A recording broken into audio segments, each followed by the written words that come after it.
नमस्कार दोस्तों, ये video editorial compilation for mains का पार्ट है। आप प्लेलिस्ट में जाके एडिटोरियल की वीडियोस पेपर वाइज और टॉपिक वाइज देख सकते हो।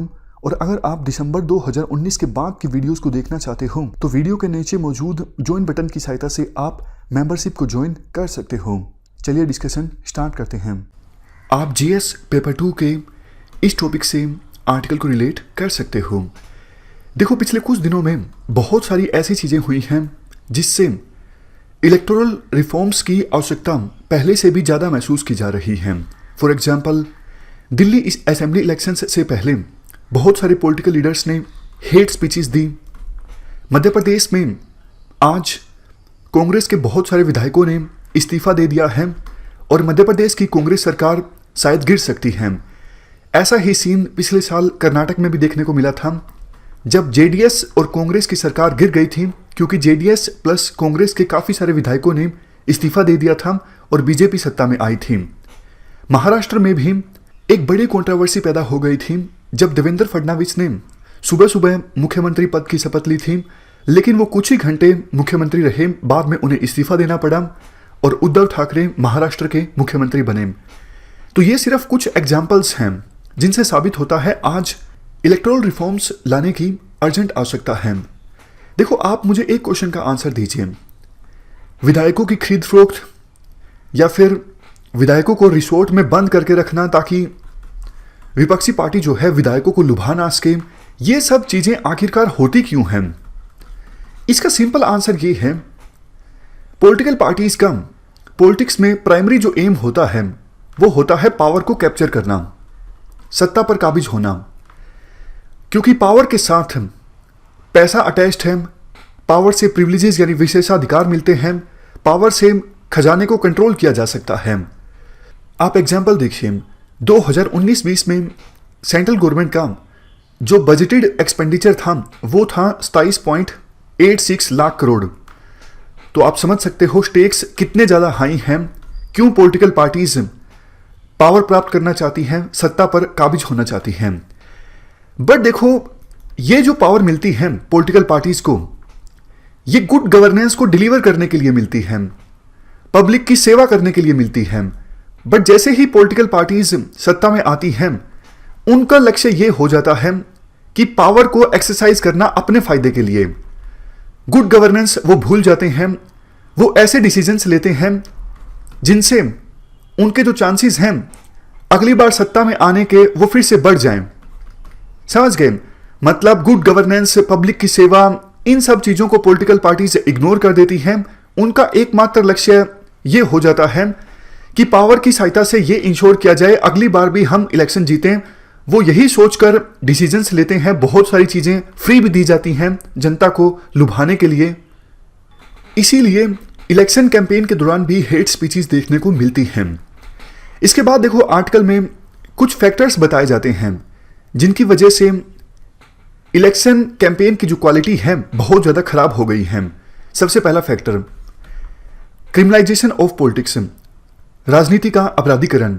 देखो, 2019 में जो लोकसभा इलेक्शंस कंडक्ट हुए, उनमें जो एमपीज जीते, उन एमपीज में से 43% एमपी ऐसे हैं जिनके खिलाफ केसेस दर्ज हैं, जबकि 2004 में जो एमपीज जीते थे उनमें से सिर्फ 23% एमपी थे जिनके खिलाफ किसी ना किसी धारा के तहत मामले दर्ज थे। पॉलिटिकल पार्टीज सीधा सीधा रिस्पॉन्सिबल हैं इस क्रिमिनलाइजेशन ऑफ पॉलिटिक्स के लिए, क्योंकि पॉलिटिकल पार्टीज को देखना चाहिए जिस पर्सन को वो उम्मीदवार बना रही हैं क्या उस पर्सन के खिलाफ कोई केस दर्ज है। लेकिन पॉलिटिकल पार्टीज के द्वारा ये सब चीजें इग्नोर कर दी जाती हैं। उनके द्वारा देखा जाता है सिर्फ एक चीज, विनेबिलिटी फैक्टर, मतलब कौन सा पर्सन इलेक्शन जीतने में सक्षम है। दूसरा फैक्टर जिसकी वजह से इलेक्शन कैंपेन की क्वालिटी पिछले कुछ समय में काफी खराब हो गई है वो है wide spread use of social media.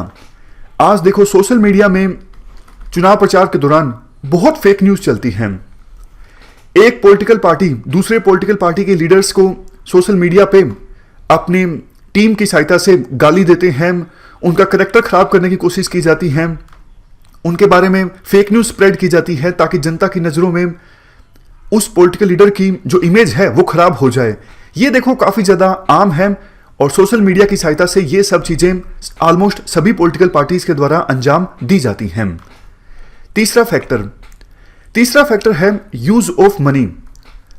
देखो, मध्य प्रदेश में जो कुछ अभी हो रहा है, कांग्रेस पार्टी के 16 विधायक बेंगलुरु के एक रिसोर्ट में बंद हैं। अब देखो, आरोप ये लगता है, चूंकि ये 16 जो विधायक हैं, इन्होंने अपना इस्तीफा दिया है स्पीकर को ताकि बीजेपी की सरकार बन सके। आरोप ये लगता है कि इन विधायकों को अच्छी खासी रकम दी गई है, जैसे 25 करोड़ 35 करोड़। इसके अलावा दोबारा जो इलेक्शन कंडक्ट होंगे उनमें टिकट का वादा और जीतने पर मंत्री पद का वादा, इस प्रकार के बहुत सारे वादे किए गए हैं इन विधायकों से, तभी ये विधायक इस्तीफा देने को तैयार हुए हैं। और देखो, इसी प्रकार का आरोप कर्नाटक में भी लगा। कर्नाटक में जेडीएस प्लस कांग्रेस के विधायकों ने जब इस्तीफा दिया था तो उनको भी अच्छी खासी रकम अदा की गई थी, इसीलिए उन्होंने इस्तीफा दिया। और बाद में जब बाई इलेक्शन कंडक्ट हुए तो उनको फिर से टिकट भी दी गई थी बीजेपी के द्वारा। अब देखो, नेक्स्ट क्वेश्चन ये उठता है कि इस प्रकार से खुलेआम विभिन्न पॉलिटिकल पार्टीज पैसों का इस्तेमाल कैसे कर पाती हैं दूसरी पॉलिटिकल पार्टी की सरकार को गिराने के लिए। इसके पीछे भी कुछ फैक्टर्स रिस्पॉन्सिबल हैं। सबसे पहले, lack of transparency in funding of political parties. Political parties को फंडिंग कहां से मिलती है, इसमें देखो पूरी ट्रांसपेरेंसी नहीं है। फॉर एग्जाम्पल, आप 2000 से कम की रकम देते हो चंदे के तौर पर किसी पॉलिटिकल पार्टी को, तो उस पॉलिटिकल पार्टी को सोर्स बताने की आवश्यकता नहीं है इलेक्शन कमीशन को कि ये रकम मुझे किस पर्सन से प्राप्त हुई। तो पॉलिटिकल पार्टीज के द्वारा झूठी लिस्ट दिखा दी जाती है इलेक्शन कमीशन को या फिर इनकम टैक्स अथॉरिटीज को कि हमें इतना पैसा प्राप्त हुआ है कई सारी एंट्रीज से जिनकी वैल्यू 2000 से कम है, क्योंकि 2000 से ज़्यादा की रकम हो तभी पॉलिटिकल पार्टी को सोर्स बताने की आवश्यकता है कि मुझे 3000 रुपए इस पर्सन से प्राप्त हुए। 2000 से कम है यानी 1999 है तो उस पर्सन का नाम बताने की आवश्यकता नहीं है पॉलिटिकल पार्टी को। इवन देखो, इलेक्टोरल बॉन्ड्स की वजह से सोर्स को ट्रेस करना और भी ज़्यादा मुश्किल हो गया है। देखो, पॉलिटिकल पार्टीज क्विड प्रो करती हैं कॉर्पोरेट ग्रुप्स के साथ। मैं आपको एग्जांपल देता हूं, जैसे राणा कपूर हैं, यस बैंक के प्रमोटर जो अभी जेल में हैं, उनके साथ किसी प्रकार की डील कर ली जाए कि आपके ऊपर जो फिलहाल मामले दर्ज हैं उनको हम कमज़ोर कर देंगे, मतलब आपको सज़ा नहीं होने देंगे उन मामलों में, बदले में आप 1000 करोड़ रुपए हमारी पार्टी फंड में जमा करवा दूं। ये सिर्फ एक एग्जाम्पल है। किसी भी तरह की डील साइन हो सकती है किसी कॉर्पोरेट ग्रुप के साथ कि हम इस पॉलिसी में आपकी साइड लेंगे, मतलब ऐसी पॉलिसी बनाएंगे जिससे आपके ग्रुप को फायदा होगा, आपकी कंपनी को फायदा होगा, बदले में आप इतने 1000 करोड़ रुपए, इतने करोड़ रुपए हमारे पार्टी फंड में जमा करवा दो। इस प्रकार से क्विड प्रो चलता है। अगर देखो ट्रांसपेरेंसी होती है तो पता लग जाता है कि इस पॉलिटिकल पार्टी ने सत्ता में रहते हुए इस कंपनी की मदद की थी और बदले में इस कंपनी ने इतने पैसा जमा करवाए थे इस पॉलिटिकल पार्टी के फंड में, सब कुछ पता लग जाएगा। लेकिन ट्रांसपेरेंसी ही नहीं है, पता ही नहीं लगता किस पॉलिटिकल पार्टी को कौन सी कंपनी ने कितना पैसा दिया चंदे के तौर पर। और देखो, प्रॉब्लम और भी ज्यादा बढ़ जाती है क्योंकि जो पॉलिटिकल पार्टी सत्ता में होती है उस पॉलिटिकल पार्टी का कंप्लीट होल्ड होता है लॉ एंड ऑर्डर पर। तो लॉ एंड ऑर्डर से संबंधित जो अथॉरिटीज होती हैं वो सत्ता में बैठे लीडर्स के खिलाफ कोई एक्शन नहीं लेती। जैसे मैं आपको एग्जांपल देता हूं, यस बैंक के जो प्रमोटर थे राणा कपूर, जब यस बैंक फेल हुआ तो इनकी पास्ट की भी सारी जांच हुई और अब पता लगने लगा है कि इन्होंने डिफॉल्टर कंपनीज को लोन दिए, बदले में उनसे रिश्वत ली, एक बंगला भी रिश्वत के तौर पर लिया था। इस प्रकार की बहुत सारी ट्रांजैक्शंस का अभी पता लग रहा है। लेकिन जब देखो कर्नाटक में आरोप लगते हैं कि विधायकों की खरीद फरोख्त हुई है, मध्य प्रदेश में आरोप लगते हैं, तो फोरेंसिक ऑडिटिंग नहीं होती है, मतलब मनी ट्रेल को इन्वेस्टिगेट नहीं किया जाता है कि इंडिविजुअल के अकाउंट में कितने पैसे आए या फिर इंडिविजुअल के रिश्तेदारों के अकाउंट में कब कितने पैसे आए। ये सब फोरेंसिक ऑडिटिंग होनी चाहिए ना, लेकिन नहीं, क्योंकि सत्ता में बैठे जो पॉलिटिकल लीडर्स हैं उनके इशारों पर पुलिस काम करती है और उनके खिलाफ कोई भी एक्शन लेने से कतराती है।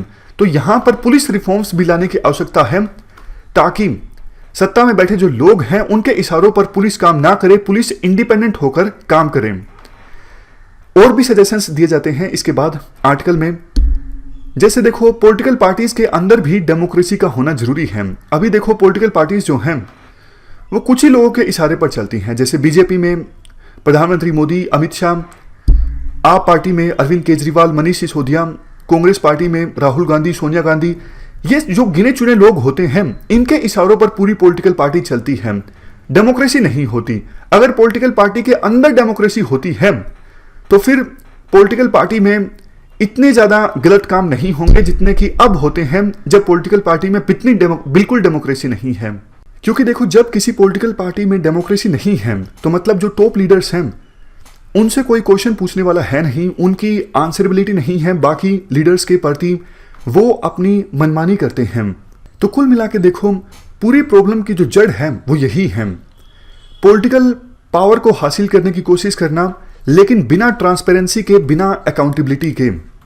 समझ गए जो पॉइंट्स हमने डिस्कस किए कि ट्रांसपेरेंसी नहीं है, कहां से पैसा प्राप्त होता है, और पॉलिटिकल पार्टीज को कुछ ही लीडर चलाते हैं, अपनी मनमानी करते हैं, उनकी कोई आंसरेबिलिटी, कोई अकाउंटेबिलिटी नहीं होती जो एक्शंस उनके द्वारा लिए जाते हैं। इसी वजह से प्रॉब्लम बढ़ जाती है। वो पॉलिटिकल पार्टी सत्ता में आ भी जाती है तो वही लीडर अपनी मनमानी करते हैं और ऐसे फैसले लेते हैं जिससे अच्छी गवर्नेंस नहीं आती बल्कि नुकसान ज़्यादा हो जाता है। जैसे देखो, कंसिक्वेंसेस बताए गए हैं क्या होते हैं ऐसे सिस्टम में। सभी गवर्नमेंट्स, चाहे सेंट्रल गवर्नमेंट हो या फिर स्टेट गवर्नमेंट हो, अभी फाइनेंशियल डिफिकल्टी का सामना कर रही हैं। आज के समय में देखो, 25% से ज़्यादा सेंट्रल बजट जो है वो इंटरेस्ट देने में लग जाता है। मतलब जितना रेवेन्यू सरकार को प्राप्त होता है उसका 25% खर्चा तो पहले जो सरकारों के द्वारा लोन लिया हुआ है उसका ब्याज चुकाने में लग जाता है। उसके बाद आमदनी अठन्नी खर्चा वाली सिचुएशन होती है, यानी फिस्कल डेफिसिट भी सरकार का होता है। तो फिस्कल डेफिसिट की भरपाई करने के लिए और लोन लेना पड़ता है। स्टेट गवर्नमेंट्स की सिचुएशन तो और भी ज़्यादा खराब है, उनका बहुत ज़्यादा खर्चा हो जाता है एम्प्लॉयज़ की सैलरीज देने में, पेंशन देने में। इंडिया देखो उन डेवलपिंग कंट्रीज में शामिल है जहां पर फिस्कल डेफिसिट जो है वो सबसे ज़्यादा है। इसके बाद आर्टिकल में कहा जाता है, देखो पॉलिटिकल पावर को हासिल करने के गोल में ट्रांसपेरेंसी और अकाउंटेबिलिटी ना होने की वजह से और भी खराब कंसिक्वेंसेस देखने को मिलते हैं। जैसे फाइनेंशियल सेक्टर में बैंक्स फेल हो रहे हैं, नॉन परफॉर्मिंग एसेट काफ़ी बढ़ गया है बैंकों का। क्या इसका कोई नाता है इलेक्शन फंड से? बिल्कुल नाता है। जैसा हमने पहले डिस्कस किया, पॉलिटिकल लीडर्स अपनी पावर का इस्तेमाल करते हुए बैंकों के बड़े अधिकारियों को फ़ोन कर देते हैं कि भाई इस कॉर्पोरेट ग्रुप को आप लोन दे दीजिए, अदरवाइज हम आपकी ट्रांसफ़र कर देंगे। तो बैंक कॉर्पोरेट ग्रुप्स को लोन दे देते हैं बिना छानबीन के, बाद में वही लोन नॉन परफॉर्मिंग एसेट में कन्वर्ट हो जाता है। लेकिन पॉलिटिकल लीडर को फायदा हो जाता है क्योंकि जिस कॉर्पोरेट ग्रुप को लोन दिलवाया है उस कॉर्पोरेट ग्रुप ने पैसा दिया उस पॉलिटिकल लीडर की पार्टी को फंड के तौर पर। तो ये सब चीज़ें होती हैं। इलेक्शन फंड का और एनपीए का आपस में लिंक है। दूसरी भी प्रॉब्लम्स हैं, जैसे और ज़्यादा गवर्नमेंट स्कैम्स देखने को मिलते हैं, करप्शन, इनसिक्योरिटी का डर, एवरेज या फिर खराब गवर्नेंस, गवर्नमेंट के द्वारा जो सर्विसेज प्रोवाइड की जाती हैं वो भी अच्छे लेवल की नहीं होती, अनएम्प्लॉयमेंट बढ़ जाती है। देखो कैसे हम ये उम्मीद कर सकते हैं कि हम जो टैक्स पे करते हैं उसका अच्छा इस्तेमाल होगा जब 43% जो एमपीज हैं उनके खिलाफ मामले दर्ज हैं। समझ गए? ऐसे एमपी से क्या उम्मीद की जा सकती है जिनके खिलाफ ऑलरेडी मामले दर्ज हैं कि वो हमारे द्वारा अदा किए गए टैक्स का अच्छे से इस्तेमाल करेंगे देश की वेलफेयर के लिए, देश की डेवलपमेंट के लिए।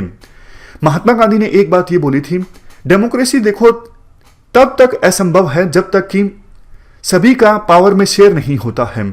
एक मजदूर जो अपना काम करता है उसका भी शेयर होना चाहिए सेल्फ गवर्नमेंट में। अगर सभी का शेयर होता है पावर में तब जाके डेमोक्रेसी पॉसिबल है। तो हमें ऐसा सिस्टम चाहिए जिसमें पॉलिटिकल पार्टीज का और पॉलिटिशियंस का प्राइमरी जो गोल हो वो पावर ना हो के पब्लिक सर्विस हो, जनता की सेवा करना हो। लेकिन देखो अभी फिलहाल जो पॉलिटिशियंस हैं उनसे ऐसी उम्मीद करना कि वो कम समय में, एक दिन में, एक महीने में इनलाइटन हो जाएंगे, उनको ज्ञान प्राप्त हो जाएगा, उन्हें एहसास हो जाएगा कि हम जो कुछ कर रहे थे गलत थे, हमें पब्लिक सर्विस करनी चाहिए, ऐसा मुमकिन नहीं है। बट हम पॉलिटिकल पार्टीज को ज़्यादा डेमोक्रेटिक, ज़्यादा अकाउंटेबल, ज़्यादा ट्रांसपेरेंट बनाने की कोशिश कर सकते हैं, ताकि मसल और मनी पावर जो है उसका इस्तेमाल कम से कम हो। बट देखो, प्रॉब्लम यही है कि पॉलिटिशियंस ऐसा चाहते ही नहीं कि पॉलिटिकल पार्टीज में रिफॉर्म्स आए। इसीलिए वो पॉलिटिकल लीडर्स जो हेट स्पीचेस देते हैं उनके खिलाफ कोई एक्शन नहीं लिया जाता। इसलिए जनता को ही आगे आना पड़ेगा पॉलिटिकल पार्टीज को ट्रांसपेरेंट, अकाउंटेबल और डेमोक्रेटिक बनाने के लिए। देखो, ये बात सच है कि वोटर्स जो हैं पहले के अपेक्षाकृत आज के समय में ज़्यादा एजुकेटेड हैं, लेकिन वोटर्स इतने ज़्यादा एम्पावर्ड भी नहीं हैं कि वो पॉलिटिकल सिस्टम को अंदर से चेंज कर सकें वोटिंग की सहायता से। इसलिए सिविल सोसाइटी को अभी और ज़्यादा अवेयरनेस फैलाने की आवश्यकता है कि पॉलिटिकल पार्टीज को मजबूर होना पड़े पॉलिटिकल सिस्टम में रिफॉर्म्स लाने के लिए। तो आपकी, हमारी सबकी ये जिम्मेदारी बनती है कि ज़्यादा से ज़्यादा लोगों को जागरूक किया जाए, ताकि हम दबाव बना सकें और पॉलिटिकल पार्टीज को मजबूर कर सकें कि वो पॉलिटिकल सिस्टम में रिफॉर्म लेके आएँ और पॉलिटिकल पार्टीज को और ज़्यादा ट्रांसपेरेंट, अकाउंटेबल एंड डेमोक्रेटिक बनाएं। तो ये हमने पूरा आर्टिकल डिस्कस किया। इस डिस्कशन में फिलहाल इतना ही है। Thank you very much for discussion.